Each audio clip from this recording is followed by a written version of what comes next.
नमस्कार दोस्तों, आज मैं फिर आपके सामने एक वीडियो लेकर आया हूं जिसके अंदर हमारे सामने हैं मिस्टर जयदीप मोरी। राइट, हम इनसे आज कुछ बात करेंगे इनके अचीवमेंट्स पर और इन्होंने किस तरीके से इस बिजनेस में आए और किस तरीके से वो यहाँ तक पहुंचे, उस पर हम बात करने वाले हैं। लेकिन ये बातचीत होगी थोड़ी गुजराती में, राइट, थोड़ी गुजरात के टोन में। तो શરૂ કરીએ છીએ આપણે આજનો વિડીયો, જેની અંદર મિસ્ટર જયદીપ મોરી, જેમણે આ ઇન્ડસ્ટ્રીમાં આવ્યા પછી ઘણું બધું અચીવમેન્ટ્સ કર્યું અને અચીવમેન્ટ્સ કઈ રીતે થયું, એમને શું ચેલેન્જીસ આવ્યા અને અહીંયા કઈ રીતે પહોંચ્યા એની પર વાત કરશું. તો જયદીપ સર, વેલકમ તમારું આ વિડીયોની અંદર. રાઈટ, જયદીપ સર, તમારા વિશે થોડીક બતાવો કે તમે ક્યાંથી છો, કેટલું ભણેલા છો, પહેલા શું કરતા હતા બિઝનેસમાં આવ્યા પહેલા. બરાબર. મારું નામ જયદીપભાઈ મોરી છે. આમ પ્રોપર ગીર સોમનાથની બાજુમાં સુત્રાપાડા તાલુકો છે, ત્યાંથી આવું છું. અને જે ફેમિલી મારું ખેતીવાડી સાથે સંકળાયેલું છે. અને આપણે જુનાગઢ માટે સ્ટડી માટે આવ્યા હતા અને સ્ટડી કરવા માટે સ્ટડી કરતા હતા.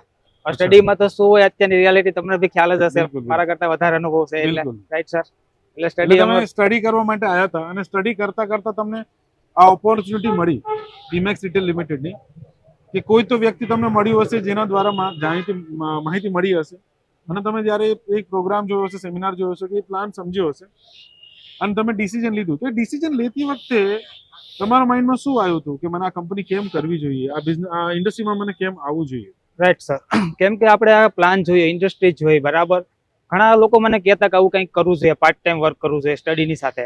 આપણે પાર્ટ ટાઈમ જોબ માટે ઘણા બધા પ્રયત્ન કરતા. અમારો જે એરિયો છે, લોકલ એરિયો, કે જ્યાં પાર્ટ ટાઈમ જોબ લેવી બહુ અઘરું થઈ જાય, કેમ કે જોબ હોતી નથી ત્યાં.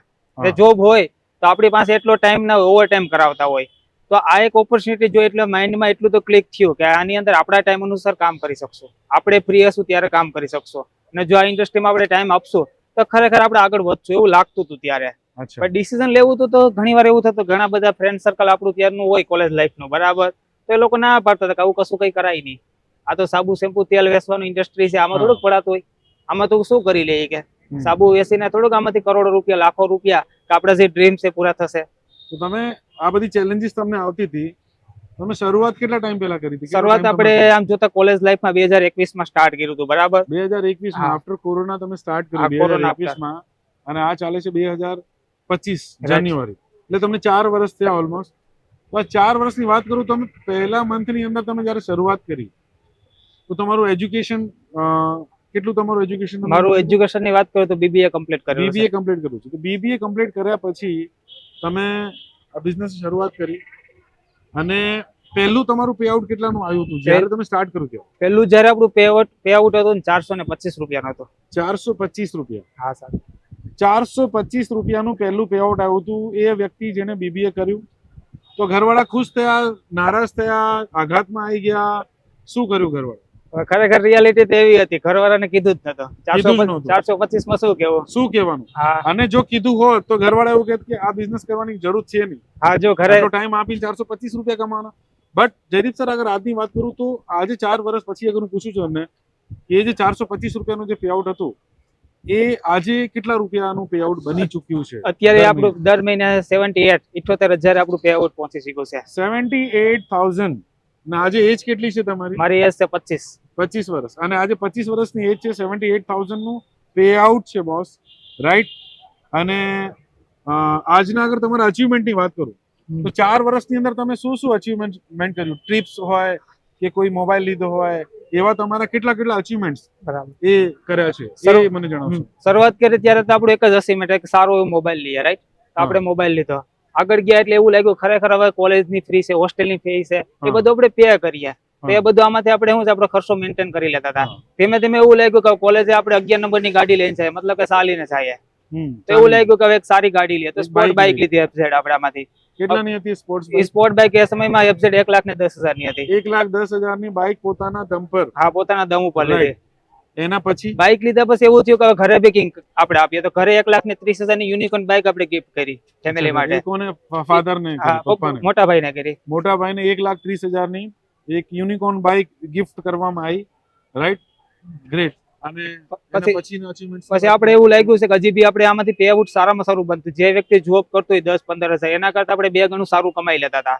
તો સારું એવું આપણે સેવિંગ બી થવા માંડ્યું ધીમે ધીમે. બરાબર, તો એક એવું સપનું હતું કે આપણું લગ્ન થાય એ પેલા એક સારામાં સારી કાર લઈએ. તો આપણે આ જ ઇન્ડસ્ટ્રીમાંથી લાસ્ટ 2 મંથ પહેલા 9.5 લાખની આપણે શું છે ટાટા પંચ કાર લીધી આમાંથી. તો લગ્ન પહેલા કાર, લાડી પહેલા ગાડી, 9.5 લાખ રૂપિયાની. અને આજે એજ કેટલી? આજ આપણી એજ 24મું વર્ષ રનિંગ છે. 25 યર કમ્પ્લીટ છે. 25 વર્ષની એજમાં આટલા અચીવમેન્ટ જયદીપ સરના, અને પોતાના દમ પર 9.5 લાખની કાર. આઈ થિંક કદાચ ફેમિલીમાં, ખાનદાનમાં આવું અચીવમેન્ટ કદાચ કોઈનું છે ના, એવડી ઉંમરમાં તો કોઈનું નથી. આટલી ઉંમરમાં કોઈનું નથી. કોઈનું નથી. કેમ કે અહીં સુધી પહોંચવામાં છે ને 40-45 વર્ષ, 50 વર્ષ થઈ જાય છે ત્યારે ઇન્સાન, માણસ અહીં સુધી પહોંચે છે. અને આ ઇન્ડસ્ટ્રી એ જયદીપ સરને અહીં સુધી પહોંચાડી છે. જયદીપ સર 4 વર્ષની અંદર અહીં પહોંચ્યા છે. તો આ 4 વર્ષની અંદર જયારે તમે પહોંચ્યા છો જયદીપ સર, તો આની અંદર તો લોકોએ બહુ રોક્યા હશે તમને અને કીધું હશે આ બિઝનેસ કરવાની જરૂર નથી, ને ઘણી બધી વસ્તુ આવી છે. એને તમે કઈ રીતે હેન્ડલ કરી? 100% સર તમારી વાત રાઈટ છે. કેમ કે કોઈ પણ કામ કરવા જઈએ ને એટલે ગુજરાતની રાષ્ટ્રીય રમત કબડ્ડી છે. ટાટિયા ખેંચો તો જ આગળ વધો તમે. બિલકુલ સર, બરાબર. રાષ્ટ્રીય રમત કબડ્ડી છે. હા. ટાંટિયા ખેંચો તો જ તમે જીતવાના છો, અને એ જ વસ્તુ લોકો સિરિયસલી લીધી છે. બિઝનેસમાં બી લોકો કબડ્ડી રમે છે, ટાંટિયા ખેંચે છે ને એને આગળ નથી વધવા દેતા. તો તમે એ બધું થતા બી તમે એમાં હાર નહીં માની? તોય મેં હાર ના માની. કેમ કે મારું ફોકસ ક્લિયર હતું કે ભાઈ આપણે આ બિઝનેસ કરશો, કાલ સવારે સારી એવી ઇન્કમ અર્નિંગ કરશો તો મને જ ફાયદો થવાનો છે. બિલકુલ. જે લોકો મને ના પાડે છે, ભાઈબંધ ના પાડે છે, રિશ્તેદાર ના પાડે, ફેમિલી મેમ્બર કદાચ ના પાડે, ઘણા બધા લોકો ના પાડવાના હોય. કેમ કે સ્ટડી સાથે સાથે કંઈક નવીન લાવે એટલે લોકોને એવું છે કે સ્ટડીમાં ડિસ્ટર્બ થશે, સ્ટડી નહીં કરી શકે. એના કરતા સ્ટડીમાં ફોકસ કરશે તો ગવર્મેન્ટ એક્ઝામ મળી જાય, ગવર્મેન્ટ એક્ઝામની તૈયારી કરશે તો સરકારી નોકરી મળી જાય. અત્યારની સિચ્યુએશન તો આપણે ખ્યાલ જ છે, 1000ની જરૂર હોય તો 10 લાખ ફોર્મ ભરાતા હોય. બિલકુલ. તો મને એ સિચ્યુએશનની ખબર હતી કે આપણે એની અંદર ભેગું થવાનું છે નહીં.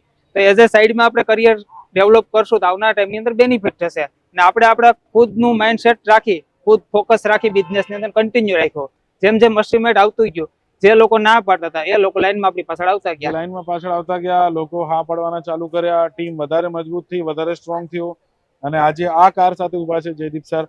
અને હું આશા કરું છું કે એ જ ટીમ મોટી થાય, સારી રીતે લોકોને પૈસો પહોંચે, લોકો સારી પ્રોડક્ટ યુઝ કરે અને એમની ટીમ બને, ગ્રોથ થાય, અને આ કાર કરતા પણ એક મોટી કારનું અચીવમેન્ટ જયદીપ સરનું બહુ જલ્દી આવે. તો ધન્યવાદ જયદીપ સર, બહુ ગમ્યું તમને મળીને, અને આવા જ અચીવમેન્ટ કરતા રહો.